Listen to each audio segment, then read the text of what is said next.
नमस्कार। Corporative societies polity में हमारा टॉपिक चल रहा है और इसके संवैधानिक उपबंध पढ़ते हैं आज। संवैधानिक उपबंध का मतलब है सहकारी समितियों से संबंधित अनुच्छेदों में क्या प्रावधान है। जैसा कि कल भी हम पढ़ रहे थे, सहकारी समिति राज्य सूची का विषय है, तो राज्य सरकार को इस पर शक्ति होती है कानून बनाने की। और फिर जुलाई 2021 में सुप्रीम कोर्ट के द्वारा इसमें कुछ संशोधन भी किया गया। संशोधन नहीं था, एक निर्णय था। उस निर्णय को अगर समझें तो उसमें कहा गया है कि जो सहकारी समितियां हैं, सहकारी समितियां 9B में आती हैं, संविधान के भाग 9B में। 9B के एक भाग को सुप्रीम कोर्ट ने हटा दिया, रद्द कर दिया। सुप्रीम कोर्ट का कहना था कि जो बहुराज्यीय सहकारी समितियां हैं केवल उन पर ही 9B लागू होगा।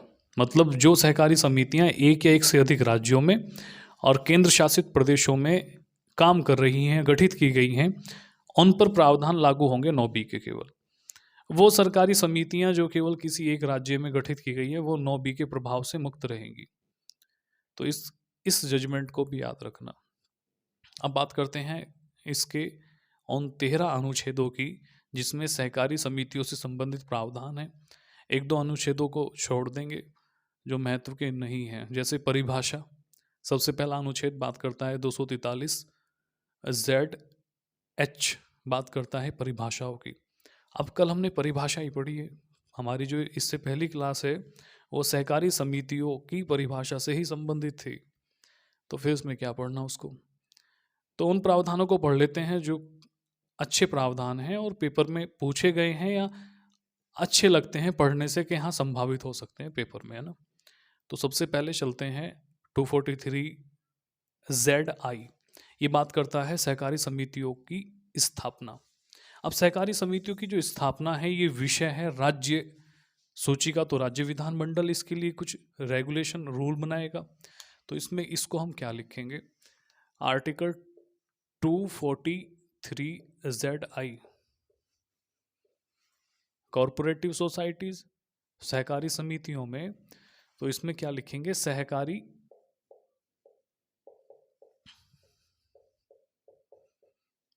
समितियों की स्थापना। अब सहकारी समितियों की स्थापना तो की जाएगी किसके द्वारा, सहकारी समितियों की स्थापना की जाएगी किसके द्वारा, एक समूह के द्वारा जो लाभ कमाना चाहता है, कुछ लोगों के द्वारा सहकारी समितियों की स्थापना की जाएगी। अब इनके लिए जो नियम बनाएगा वो बनाएगा राज्य सरकार, ठीक है। तो सबसे पहले तो बात सहकारी समितियों की गठन की। गठन कौन करेगा, कुछ लोगों का समूह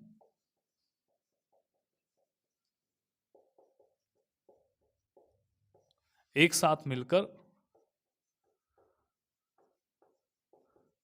लाभ कमाने तथा समाज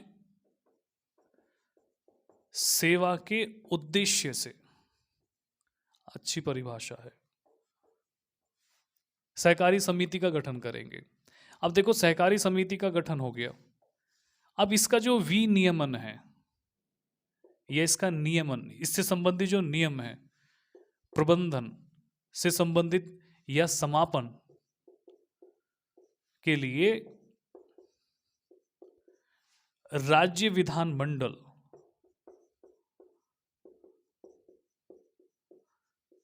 विधि बनाएगा। राज्य विधानमंडल मदद करेगा ऐसे संगठन की,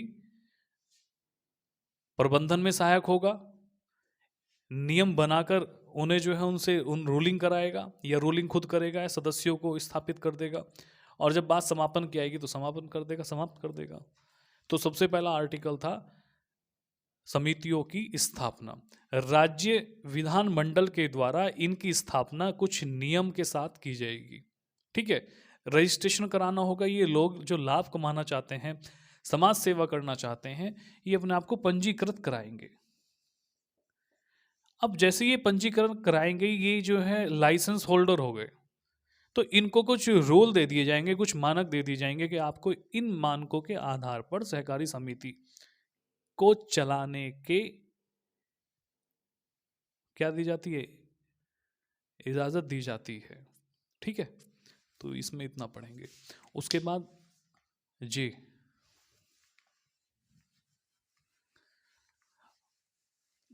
अब देखो सहकारी समिति के लिए बोर्ड का गठन होगा। अभी जो बोर्ड है,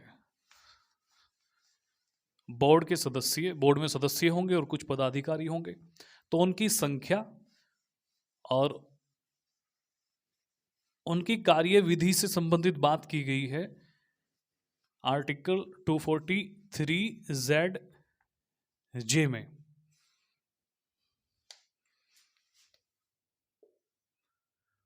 टू 243 ये कहता है बोर्ड के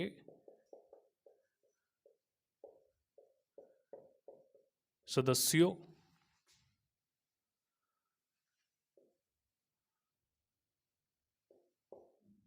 की संख्या तथा पदाधिकारियों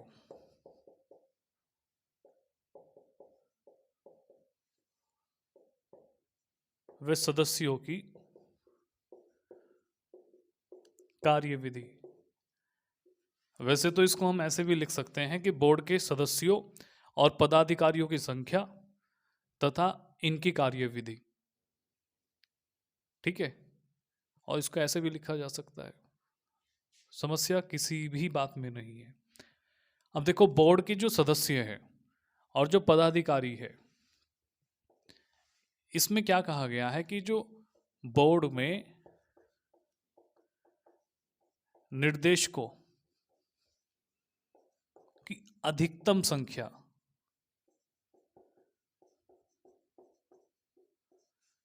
21 से अधिक नहीं होगी।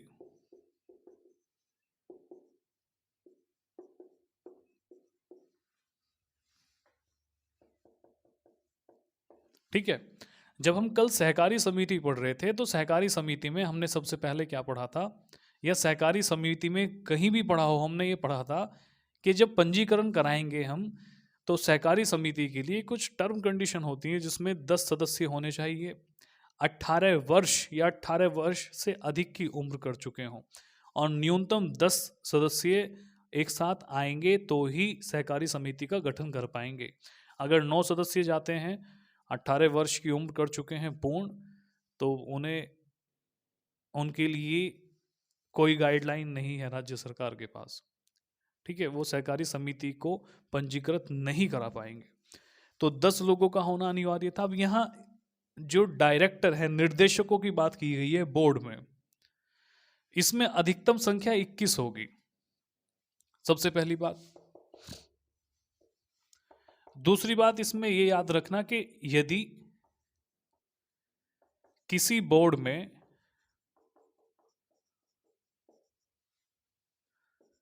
SC ST व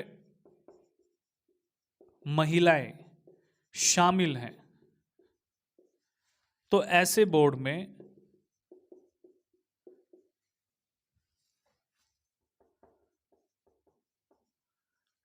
SC ST के लिए 1 सीट व महिलाओं के लिए 2 सीटें आरक्षित की जाएगी। इसमें ये 2 बातें याद रखना।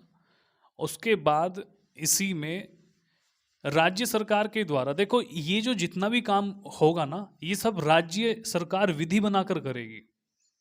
संख्या का निर्धारण जो 21 सदस्य से अधिक नहीं होंगे, ये रूल है राज्य सरकार का।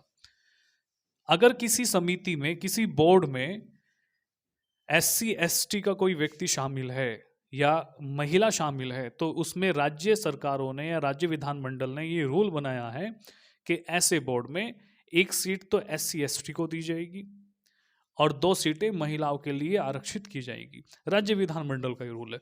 अब राज्य विधानमंडल इसी में एक प्रावधान और करता है कि बोर्ड में किसी ऐसे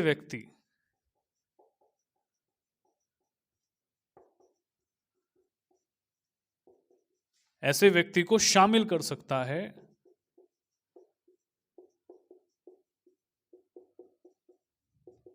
जिसे बैंकिंग प्रणाली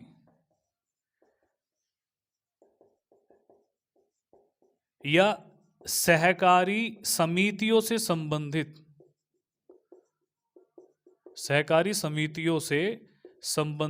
अच्छा ज्ञान हो।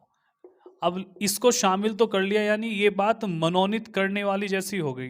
राज्य सरकार के द्वारा किसी ऐसे व्यक्ति को इस बोर्ड में शामिल तो कर लिया गया, मनोनीत तो कर लिया गया, लेकिन ये कहा गया कि ये बोर्ड के चुनाव में वोट नहीं देगा।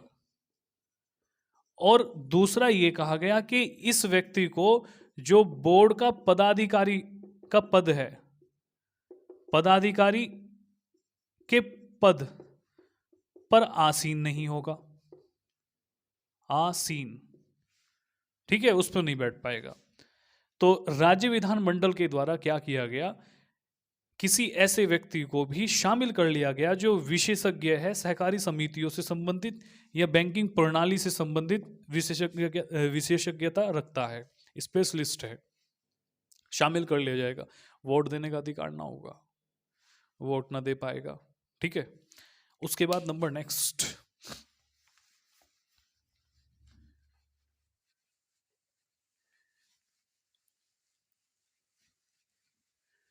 बात करते हैं के की। और ये बात करता है चुनाव की।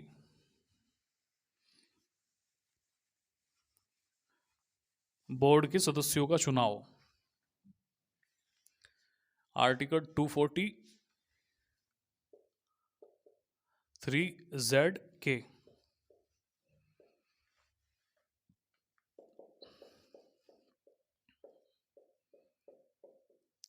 सदस्यों का चुनाव। और चुनाव से संबंधित एक ही बात इसमें याद रखनी है कि राज्य विधानमंडल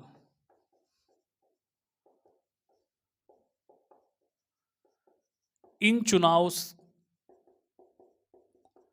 के लिए एक निकाय का गठन कर सकता है जो इन चुनाव को संपन्न कराएगी। दूसरा, ये तो साफ बन गया। दूसरा ये बात याद रखना है कि जो बोर्ड का कार्यकाल है,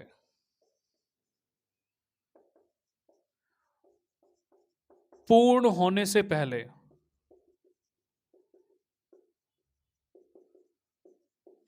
से पहले ही चुनाव करा लेने होंगे।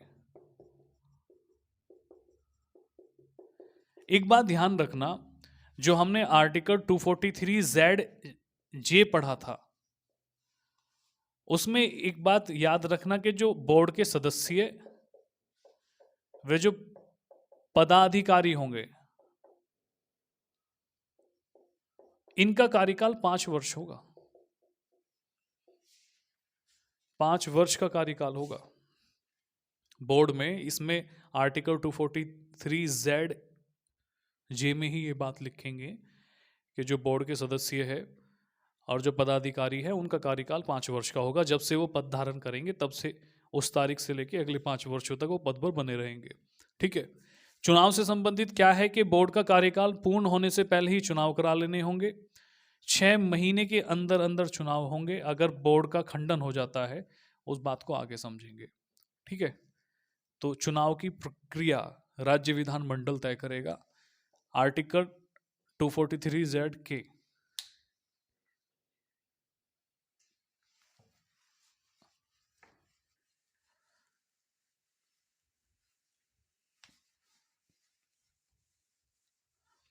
अब बात करते हैं इसके निलंबन से और समापन से संबंधित। आर्टिकल 243Z क्या आएगा के बाद? एल। बोर्ड का निलंबन, बोर्ड का निलंबन या समापन। देखो, निलंबन कुछ ऐसी स्थितियां बनती हैं कि जो राज्य सरकार ने शर्तें दी हैं, अगर बोर्ड उन शर्तों को पूरा नहीं करता है तो इसका निलंबन कर दिया जाएगा। तो निलंबन जो अधिकतम होगा, अधिकतम 6 माह के लिए किया जा सकता है। इसमें आपको ड्यूरेशन, समय याद रखना है, समय से पूछ लेगा। सहकारी समितियों के बोर्ड को राज्य विधानमंडल कितने समय के लिए निलंबित रख सकता है? आसान भाषा, तो 6 महीने के लिए रख सकता है। इसी में एक बात और भी याद रखनी होगी कि अगर कोई सहकारी समिति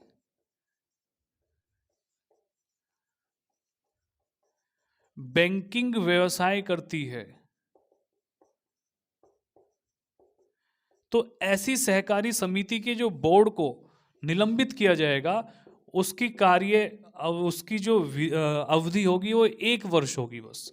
यहां 6 महीने के लिए किया जा रहा था, इसके लिए 1 वर्ष आ गई बात। ठीक है, इसमें दोनों को, इन बातों को याद रखना। उसके बाद नेक्स्ट,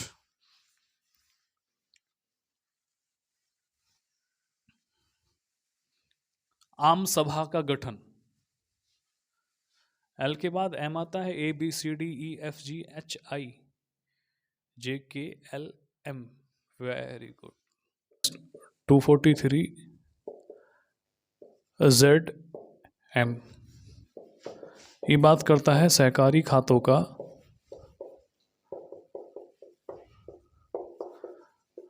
अंकेक्षण।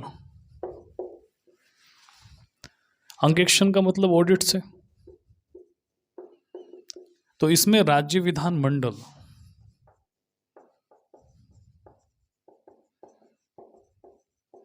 विधि बनाकर जो सहकारी खाते हैं, खातों का ऑडिट करा सकता है, ऑडिट से संबंधित रूल बना सकता है। उसके बाद नंबर नेक्स्ट,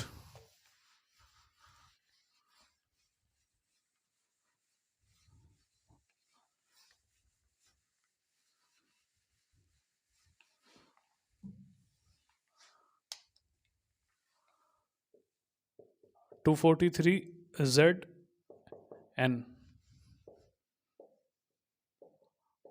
आम सभा का गठन। इसमें भी राज्य विधानमंडल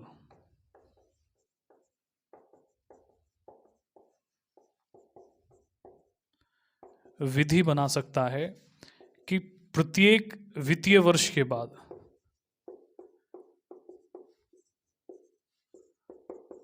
6 माह के भीतर एक आम बैठक का आयोजन।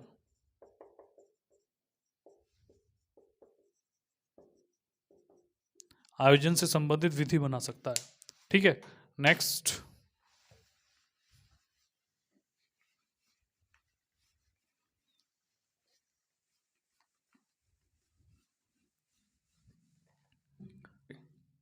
क्यों की तरफ, आर्टिकल 243 ZQ।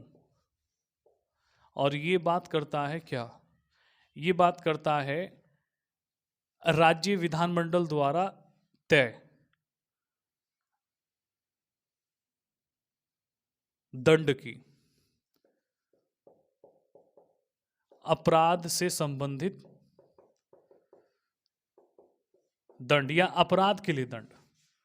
अपराध के लिए दंड लिखना इसमें ना, अपराध के लिए दंड। देखो, अगर सहकारी समिति बोर्ड के द्वारा किसी ऐसे कार्य को किया जाता है जो राज्य विधान मंडल के नियम के अनुसार अपराध है, तो उसके लिए दंड का प्रावधान किया जा सकता है। उसके बाद 243 R, और इसमें क्या लिखेंगे? इसमें लिखेंगे बहुराज्यीय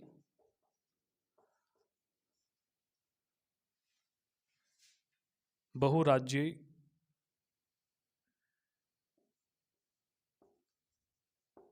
सहकारी समितियों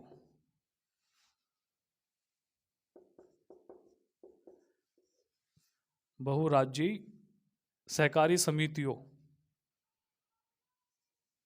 पर इस उपबंध का लागू होना, या ऐसा लिखेंगे बहुराज्यीय सहकारी समितियों के आवेदन, आवेदन ऐसे लिखेंगे। और इसमें हम क्या लिखेंगे, जो सहकारी समिति बहुराज्यीय है, मल्टी स्टेट कॉरपोरेटिव सोसाइटीज हैं, ऐसी समितियों पर, कैसी समितियों पर, बहुराज्यीय सहकारी समितियों पर, ऐसी समितियों पर क्या 9B के उपबंध लागू होंगे। ठीक है, तो ये भी खत्म हुआ। नेक्स्ट, आर्टिकल RS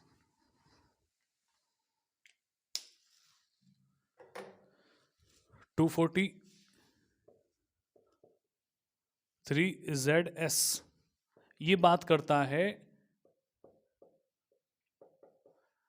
सहकारी समितियों का केंद्र शासित प्रदेशों में गठन से संबंधित प्रावधान करता है। अगर केंद्र शासित प्रदेश आ गया तो इन पर सीधा नियंत्रण किसका है, केंद्र सरकार का। और केंद्र सरकार किसके माध्यम से काम करा रही है, राष्ट्रपति के द्वारा। तो इसमें हम क्या लिखेंगे कि किसी केंद्र शासित प्रदेश में सहकारी समिति के गठन के लिए राष्ट्रपति द्वारा निर्देशित विधि के अनुरूप ही सहकारी समितियों का गठन किया जा सकता है। सहकारी समितियों को अगर केंद्र शासित प्रदेशों में स्थापित करना है तो उसके लिए क्या करना होगा, राष्ट्रपति से अनुमति लेनी होगी। राष्ट्रपति प्रावधानों को देखेंगे, कुछ नियमों को देखेंगे और कुछ अपवादों के साथ लागू करने की या गठन करने की इजाजत दे देंगे। लास्ट 243ZT ये बात करता है,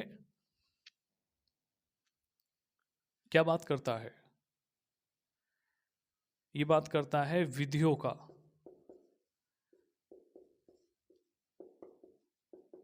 लागू रहना। अब कौन सी विधियों की बात कर रहा है, ये जो 97वां संविधान संशोधन 2011 जब आया, इससे पहले अगर किसी राज्यों में सहकारी समितियों से संबंधित कुछ रूल बनाए गए थे तो वो जो रूल है वो 1 वर्ष तक लागू रहेंगे, पुराने रूल। अब इन रूल को या तो राज्य सरकारें पहले से पहले ही खत्म कर दे, राज्य सरकारों के द्वारा खत्म कर दिया गया लागू होते ही 97वें संविधान संशोधन के। अगर नहीं किया गया तो 1 वर्ष के बाद वो अपने आप समाप्त हो जाएंगे और इन सहकारी समितियों के रूल के स्थान पर जो 97वें संविधान संशोधन आया था इसके अधिनियम या इसके प्रावधान अपना लिए जाएंगे। तो सहकारी समिति हमने पढ़ा, हमारा सहकारी समितियां कंप्लीट हुआ, संवैधानिक प्रावधान हमने इसके पढ़ लिए। कल हम बात कर रहे थे, आसान भाषा में आपको समझाने की कोशिश की थी, सहकारी समिति का मतलब कुछ लोग एक साथ मिलकर लाभ कमाने के उद्देश्य से एक संगठन बनाते हैं और संगठन मिला एक दूसरे की मदद से, सहयोग से आगे बढ़ते हैं। जिसका हमने उदाहरण दिया था एक गरीब बस्ती और उसमें कुछ किसान या मजदूर एक साथ मिलकर एक संगठन बनाते हैं और अपने आप को 7वें आसमान पर पहुंचा देते हैं। ये कहानियों में अच्छा लगता है, उदाहरण देना पड़ा समझाने के लिए।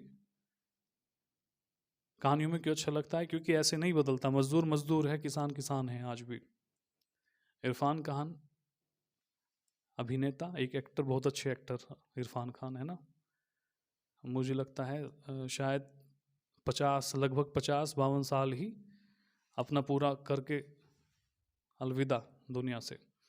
उनकी कुछ लाइनें हैं मुझे याद है और वो कैसे है, वो है चूल्हा मिट्टी का, मिट्टी तालाब की और तालाब ठाकुर का।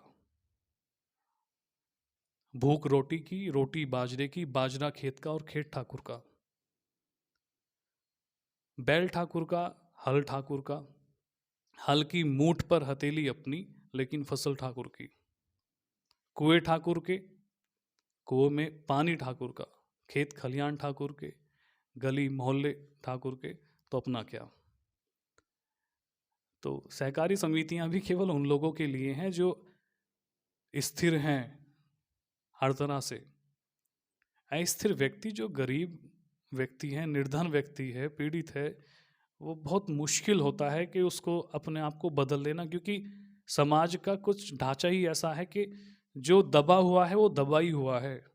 बहुत मुश्किल से निकल निकल आ पा रहे हैं, बहुत मुश्किल से, बहुत संघर्ष के साथ कोई व्यक्ति उठ पा रहा है जो दबा हुआ व्यक्ति है, क्योंकि दबे हुए को और दबाया जा रहा है। ये चलता आ रहा है, शुरू से सदियों से चलता आ रहा है।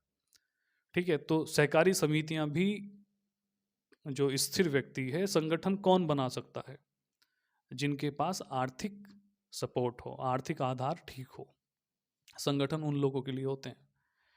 जो कर्ज में डूबा हुआ व्यक्ति है, उसके पीछे एक बहुत बड़ा परिवार है, भूख है उस परिवार की, तो वो उससे ही जूझता है, संगठन क्या बनाएगा। खैर, जो भी है, तो सहकारी समितियां हमारी कंप्लीट, इसको आप पढ़ो। ठीक है, नमस्कार, धन्यवाद।